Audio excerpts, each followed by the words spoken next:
It was exceptional joy at St. Paul's Cathedral, Namirembe Diocese today as the Very Reverend Canon Dunstan Kiwanuka Mazinga was being installed as the 11th Dean of the Cathedral following the retirement of Reverend Canon Jonathan Kisawuzi Salongo.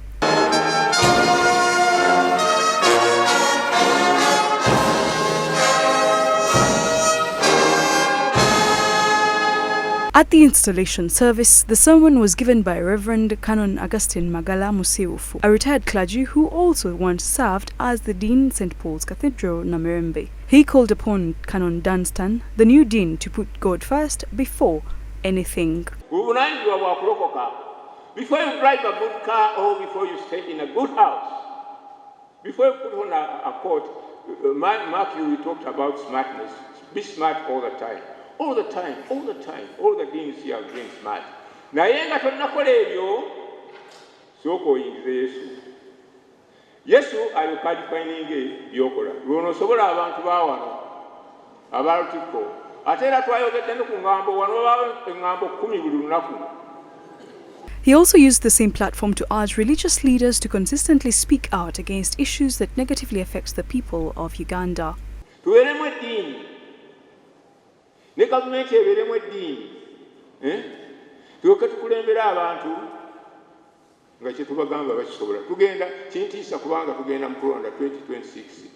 Twabaawule tulina okuyimirira.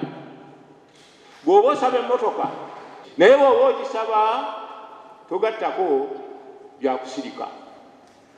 Gisabe bagikuwe ogambe nti weebale nnyo bassebo omuzadde. Naye kino si kituufu. Olaba oba banaakwongera. After the sermon, the Diocesan Secretary, Reverend Canon Segawa, read the minutes outlining the process of the new Dean's appointment, and the installation session officially began. Venerable Canon Dunstan Kiwanuka Mazinga omuseewo okuba ddiini wa Lutikko St. Paul's Cathedral w'ekumi olwaleero 25 nga 23 February 2025. Reverend Canon Henry Segawa omuwandiisi w'obulabirizi. Tusaba omukwase obuvunaanyizibwa obw'okubeera ddiini wa Lutikko ya Pawulo omutukuvu e Namirembe.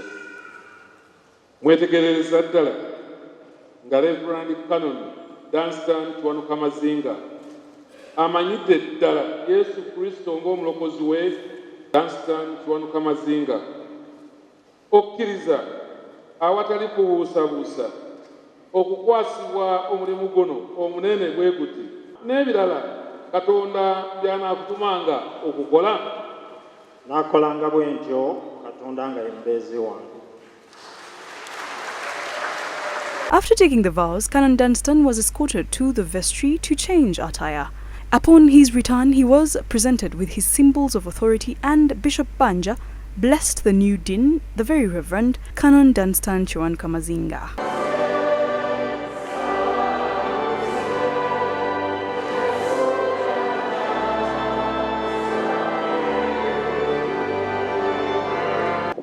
Kale musabire ng'atuula ku ntebe eno enkulu ey'obuvunaanyizibwa obukwasiddwa.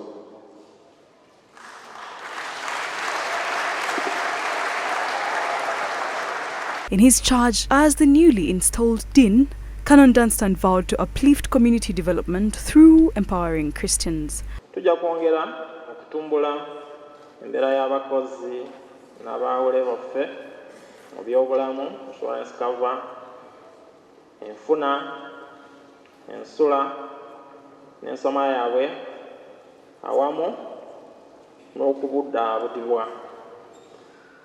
Era okubeera ne retreats, workshops, seminars ne trips wano nawali nga Mukama wanaaba atusobozesezza. The Prime Minister of Uganda Kingdom urged the new Dean to ensure that the church is always full of Christians, not only on special days but all days, and this was through Patrick Luwanga, the Speaker, Buganda Kingdom.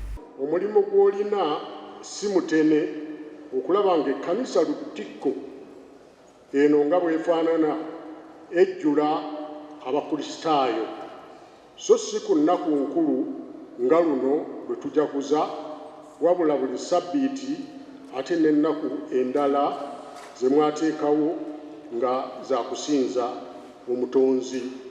Right Reverend Moses Banja, the Bishop at Namirembe Diocese, appealed to natives to live in harmony, especially as they head into the political season. Katonda atubeere tutambule nga tukolerera emirembe, nga tukyawa ekibi nga twegatta n'obulungi, era nga tutambula nga twegendereza Bayibuli egamba nti mutambule ng'abalina amagezi so si ng'abatalina magezi, nga mwekulira ebbanga kubanga ennaku zino mbi.